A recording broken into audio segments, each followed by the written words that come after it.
Ladies and gentlemen, this is your man on the moon speaking. Coming to you live from the Moonlight Kingdom podcast. We will be taking off shortly from our undisclosed location, that is the previous Moonlight Kingdom Reviews episode, onto this current episode in a matter of moments. And we will be reviewing the 2004 hit comedy Soul Plane. So sit back, relax, buckle your seatbelts, and get ready for this bumpy ride.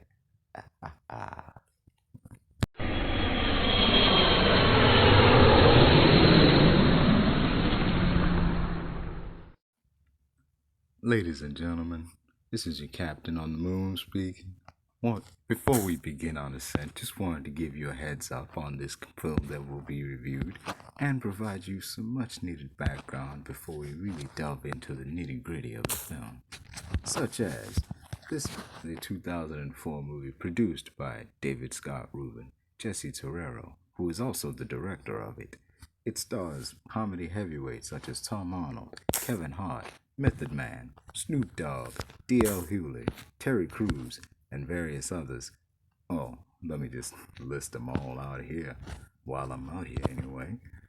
I'm going to go into a little bit more detail by saying it also features the likes of some more, Sofia Vergara.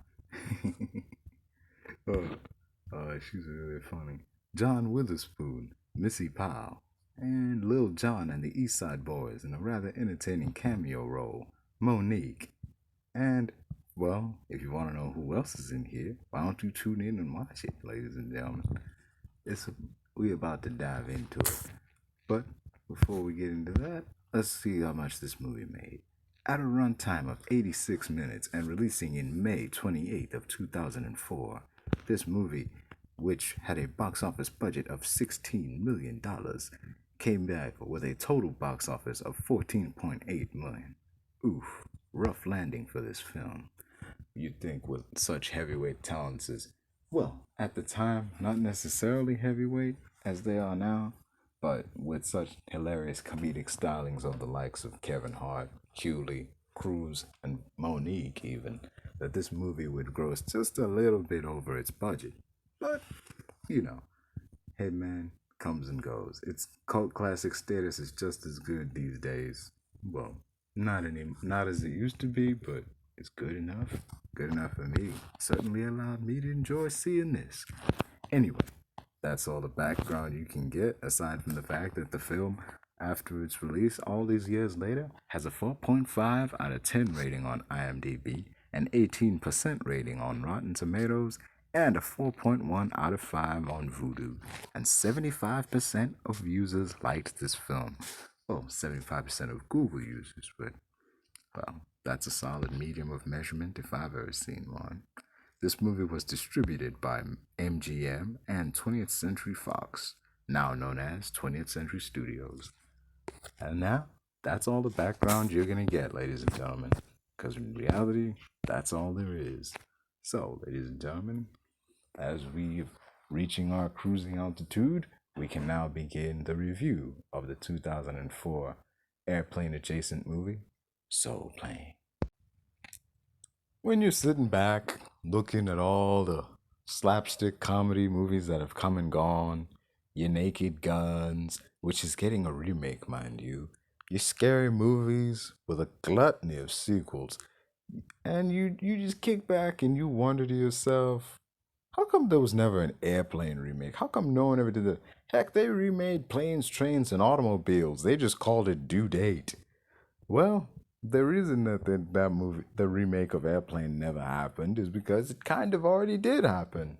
Only they didn't call it the Airplane remake or Airplane 3. They called it Soul Plane. And like all remakes, it has a lot of the same jokes, the same premise, and it's just set in a different time. But if a movie was funny the last time and you play those jokes again, does it still hold up? Well, let's find out. Yeah, in a movie with Kevin Hart, Tom Arnold, D.L. Hughley, the person who made me laugh the most was Snoop Dogg as Captain Mac.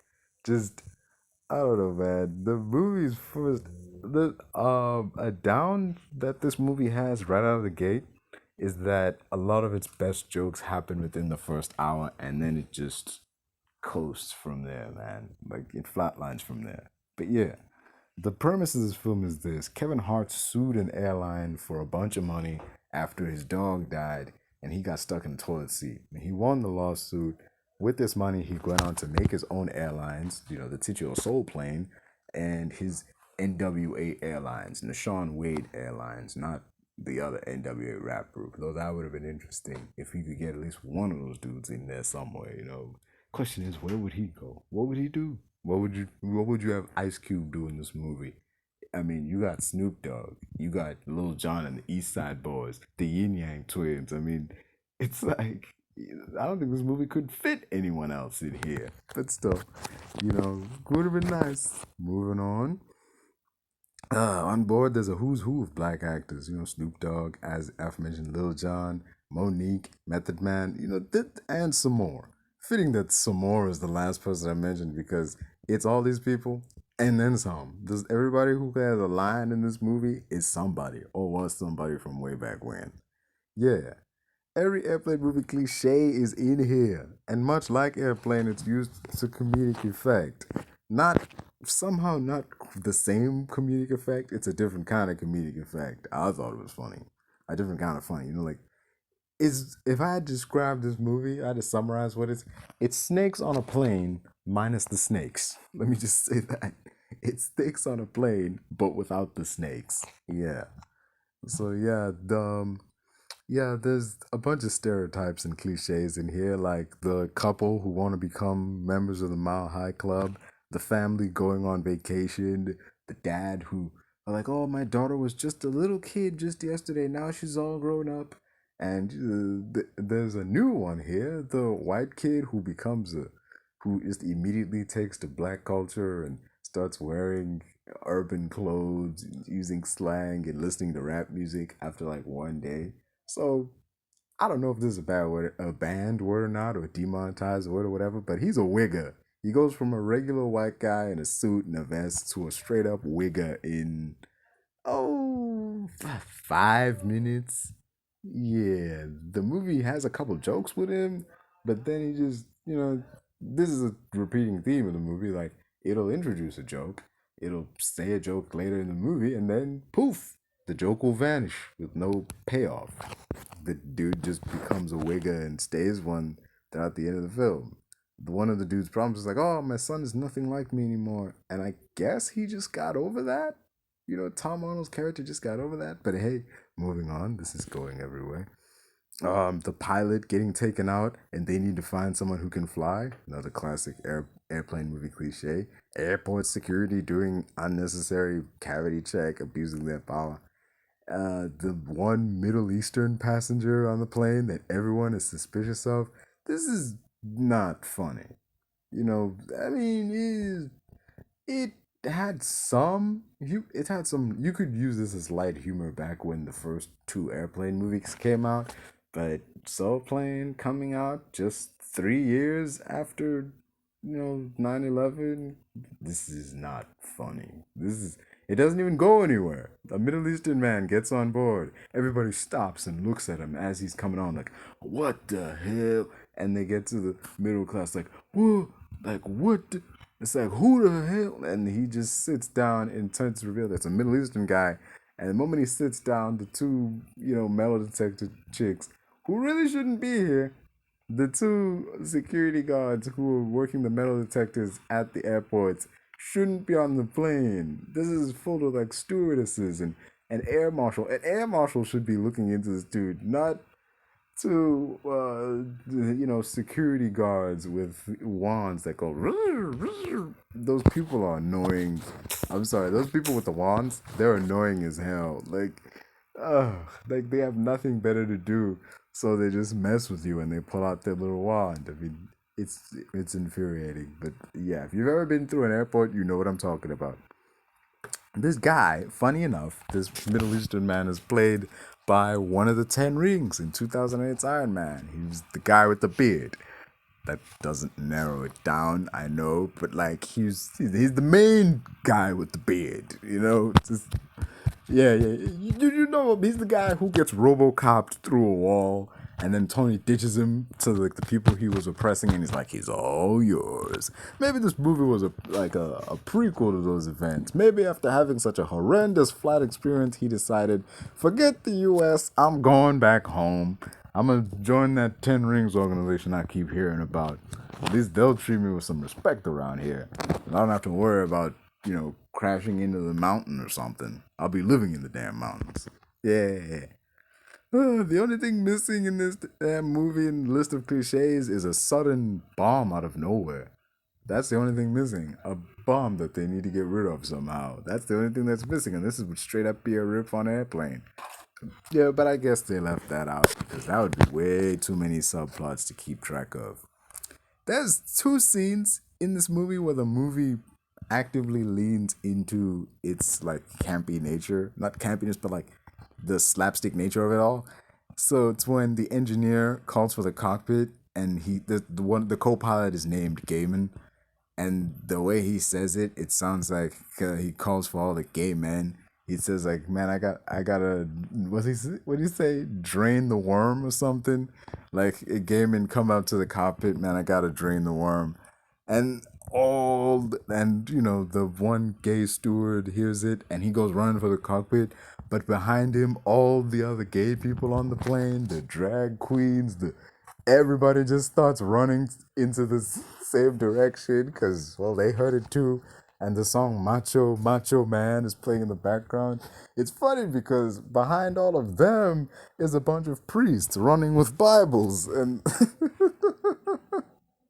I thought that was pretty funny. Like, okay, like all the he said gay man, and all the gay men came out. Okay, I get it. Yeah. Well, what's with the priests, man? Why are there so many priests on this plane? You don't ask these questions because it's a comedy, man. It's a slapstick comedy. If you stopped and asked, wait, why, for every little thing, you wouldn't enjoy it. But yeah, I thought that was funny. The other joke where they lead into it is when the Snoop Dogg gets on the intercom, and this girl, the one hunky girl, the daughter of Tom Arnold's character, comes into the cockpit. She says she's 18. He's like, "Oh, for real? So hey," he says, "Hey, we got a girl here who's just turned 18, and she's gonna be going up to the club. So all the players come on down and keep her company." And the dad is like, and someone was like, "No!" And you just see an entire football team running down, like, hut, hut, hut, hut, hut, hut, hut, followed by an entire platoon of sailors running down all the time. I'm like, yes, yes, this is funny. Lean into this. If you take these two jokes out, this is just an early 2000s comedy. But if you leave them in, it's a slapstick comedy. Like it's doesn't exist in our regular realm of reality. There are things that happen in this kind of movie that we can accept and find humor in because it's not trying to be grounded. It's not trying to be, I don't know, BET movie of the week. It's a funny movie. It's absurd, you know? Oh, but yeah. Whew.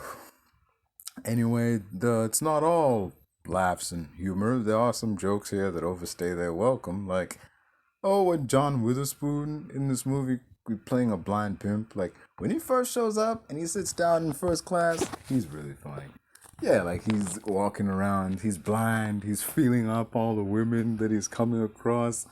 He has one joke in the whole movie. Well, one joke that he repeats. It's like, I don't know what smells better, this or your perfume. He does it to this woman he sits next to. He says it to this woman he comes in on. So first woman he meets when he comes in. But it pays off at the end of the movie when he says, "I don't know what smells better, this New York air or your perfume," and doesn't realize till the person speaks up and he's like felt up their face that, wait a minute, this is a dude. Yeah, that's the only joke in this whole movie that has a setup, an execution, and a payoff. And the rest just end. I don't get it. There's a bunch of jokes in this movie that have a setup and a continuation and then just end. and it just feels like there's things missing. Like, for instance, there's there's scenes that don't go anywhere. Like Missy Powell is in this movie. She plays Tom Arnold's wife, and she's really horned up for the a black guy she just met, and she's basically described as having a fire hose between his legs. She alludes to that by saying, like, when Tom Arnold's character says, like, she sees the dude's face in a magazine. Let's just say a magazine like Playboy, but for women, and he remarks, "That thing has a face on it." She just says, "Oh, there will be."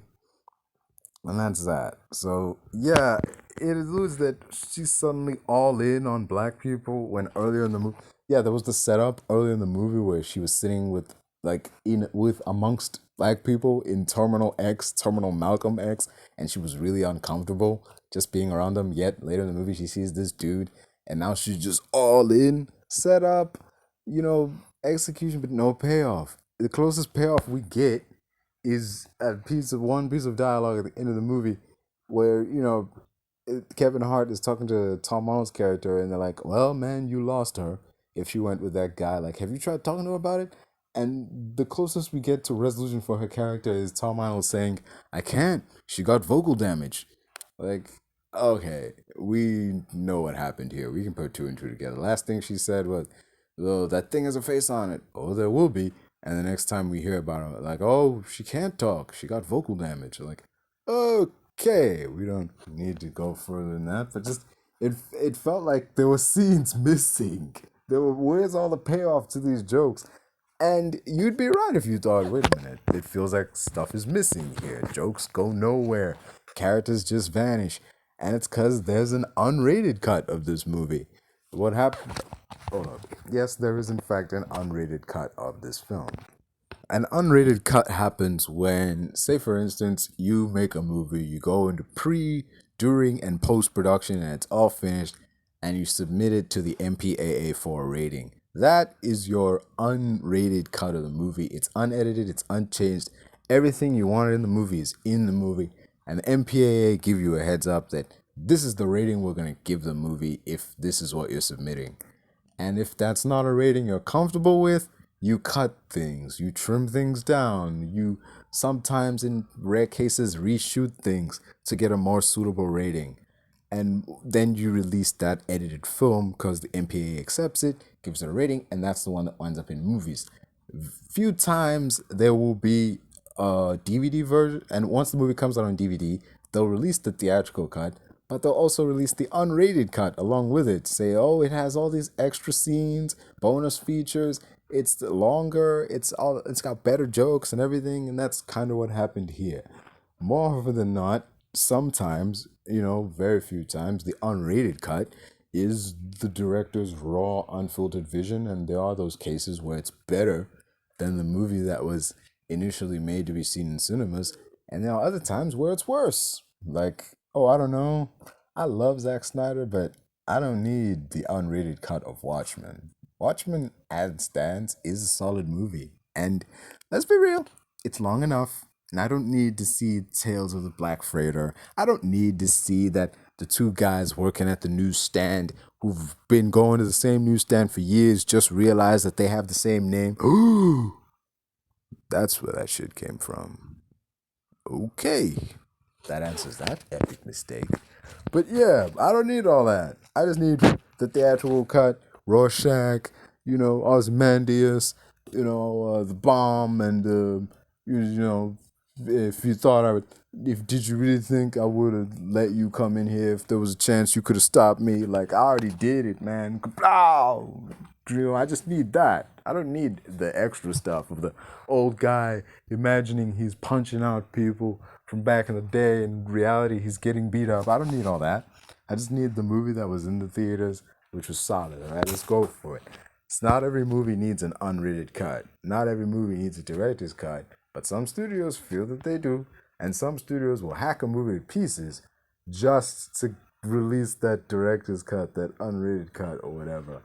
Some studios really should release a director's cut, but won't. Hashtag release. Actually, you know what? I don't care. I don't care about the air cut anymore. Quite frankly, I'm starting to believe I never did. So, hashtag release the Schumacher cut. Hashtag restore the Snyderverse. You know the rest. Hashtag sells this to Netflix or whatever. But anyway, moving on. Other plot points just wrap themselves up over a simple conversation, like Tom Arnold's problems with his daughter. He doesn't go out and find his daughter. His daughter comes and finds him, and she like reconciles. And he's like, lately you've just been calling me weird, negative names. You've been distant. You've been all this. We don't see all that. We just see like one moment she's there, and the next minute she just up and leaves, and that's that. That's when he goes to look for or runs into Terry Crews, who's playing a security guard, and they bond over the fact they both have daughters. And he's like, go secure your family, man. Go save your family, whatever. And they go do that, but then that's it. It doesn't go anywhere. It just wraps itself up because at this point, we're over an hour in, and the landing scene is coming, and we got to wrap up all the stories before the plane hits the ground. Anyway, oh yeah, and Kevin Hart throughout all this movie is trying to get his old girlfriend back, despite the fact that that wasn't set up anywhere except during the plane ride. It's set up, yeah, they knew each other back in the day. Yeah, they broke up because dude felt like he was holding her back because he was unemployed and she was holding up her future to be with him and all that. And that gets, but oh no, it's too late. He can't get back with her. She's engaged to be married, but it's never. She just, by the end of it, after he lands the plane and saves all lives, she takes off the engagement ring and gets back together with him. So, yeah, forget who the guy she was married with, whoever he is. The movie could have wrapped it up nicely in a bow by explaining that the black model that the Missy Powell character was thirsting over was the guy she was supposed to be married to. You could have tied it up nicely by that and said like, okay, he cheated on me anyway, so I'm leaving him for you. You could have done that. But no, I don't know if that's what happened. Could be in the unrated cut for all I know. But I'm not shelling out money to see that. I've already seen the movie. So, like I said, not every movie needs a director's cut, and not every movie with a director's cut needs to be seen by me. So, yeah, I'm good. At the end, there's this narration from Kevin Hart over, events of the movie, still frames, telling everybody, telling the film, well, the film goes, hey, this is what everyone got up to after the events of the movie. And, I miss that. Movies don't really do that anymore. I wish they would. I know it cancels out any chance of a sequel or whatever, but still, man, it really wraps up any loose plot threads and, it shows like, hey, the world exists beyond the events of this day. The movie doesn't just, the events of this world don't end just because the movie has ended. Yeah, another thing I miss is the original song created just for the movie, which this movie has. It's during the credits, it's by Snoop Dogg. It's pretty great, which is interesting considering the fact that the music in this movie was done by RZA. I think RZA would sing the song at the end, but hey, if I had any excuse to get Snoop Dogg, a new Snoop Dogg song in a movie, that's good enough. Even if they're the Adams family, I'll take it.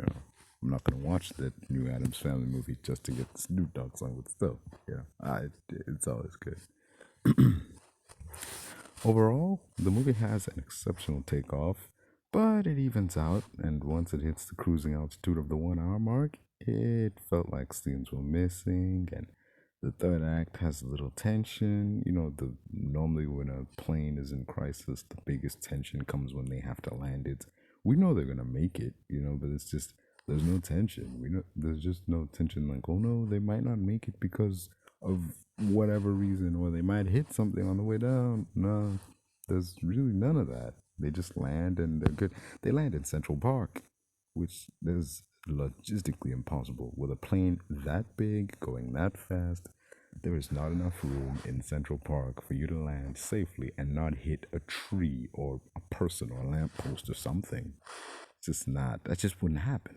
It's impossible logistically, statistically, every kind of it's just impossible.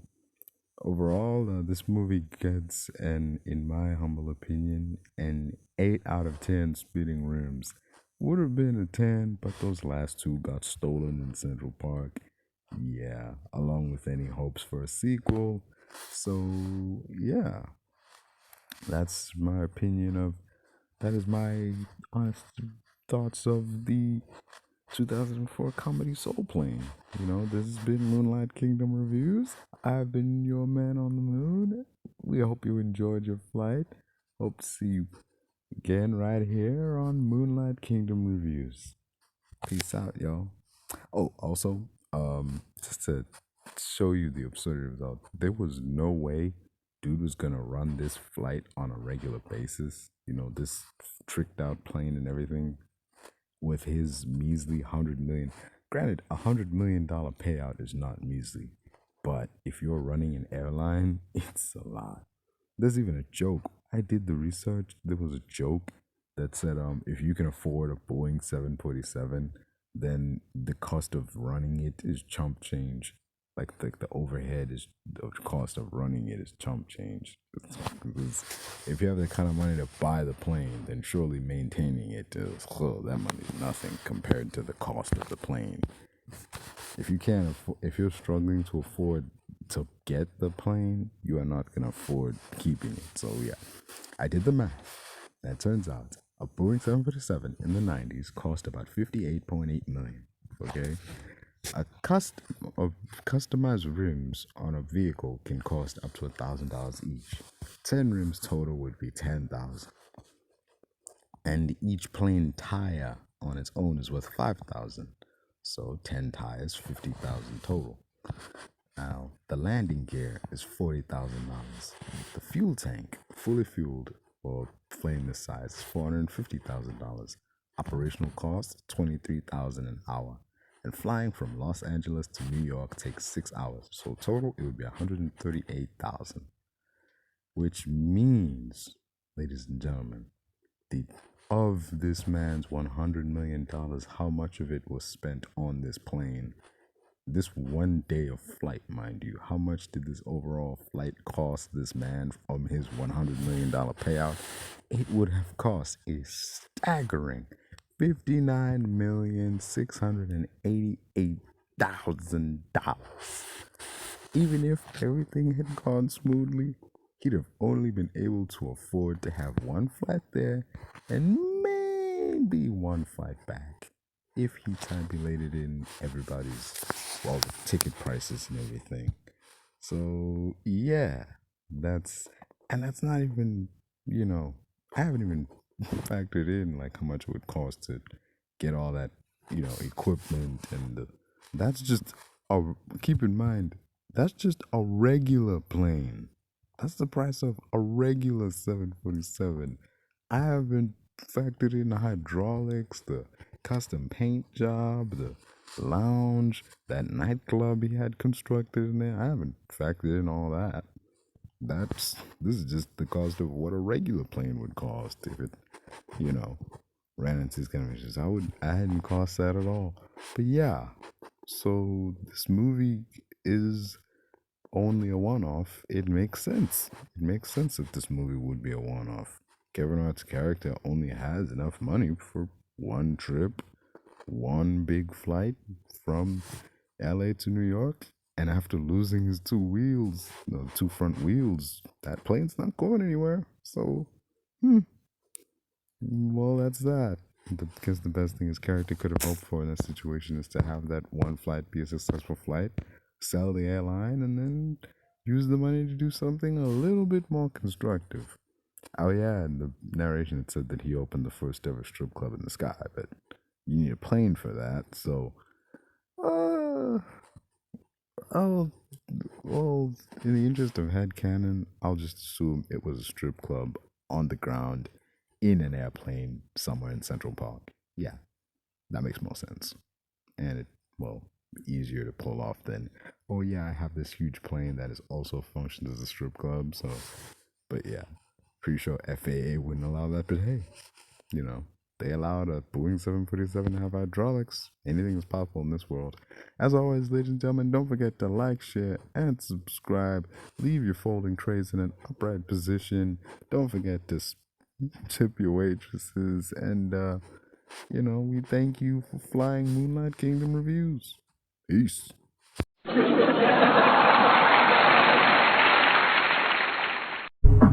see you in my mind all the time, visualize, and I hope that I can make it through.